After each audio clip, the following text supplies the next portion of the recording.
Bonjour les parents, bonjour les enfants. Aujourd'hui, je vais vous proposer un jeu qui s'appelle le tangram, mais également appelé la plaquette de sagesse, mais encore la plaquette aux 7 astuces. Ce jeu a été fabriqué et inventé en Chine par un monsieur du nom de Tan, qui s'est aperçu qu'avec 7 pièces géométriques, il était possible de fabriquer de multiples formes. Le but du jeu est de reproduire des formes données, généralement choisies avec des plaquettes de modèles. Les règles sont simples. On utilise toujours la totalité des pièces qui doivent être posées à plat et ne pas se superposer.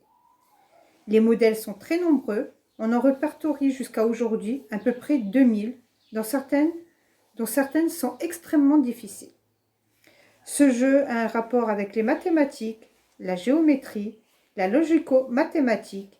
Elle permet également de favoriser le champ visuel, de faire travailler la patience, la plasticité cérébrale. Pour les personnes intéressées par ce jeu, je vous mettrai toutes les matrices imprimables avec le lien Drive en bas de cette vidéo. Pour les autres, il vous faudra donc fabriquer cette forme géométrique. Pour cela, il vous faudra du canson, un crayon de papier, une règle, des ciseaux, de la colle et bien évidemment des feutres, des crayons de couleur ou de la peinture.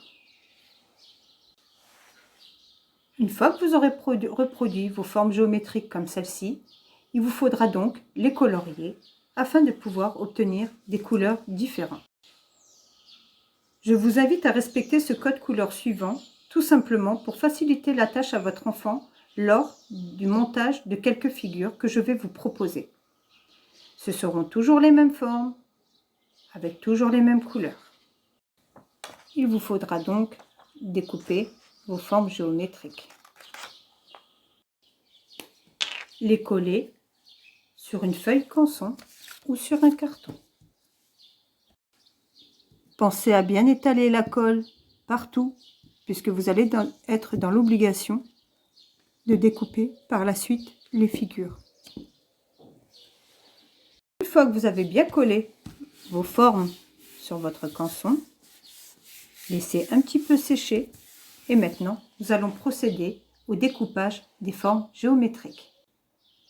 Une fois le découpage terminé, j'obtiens de grands triangles isocèles, un carré, deux petits triangles rectangles, un moyen triangle rectangle et un losange. Une fois la maquette terminée, vous pouvez imprimer ou mettre sur votre ordinateur quelques petites cartes et de proposer à votre enfant de commencer à faire travailler son imagination. Si nous faisions un petit exemple, par exemple, ici, nous avons le sapin.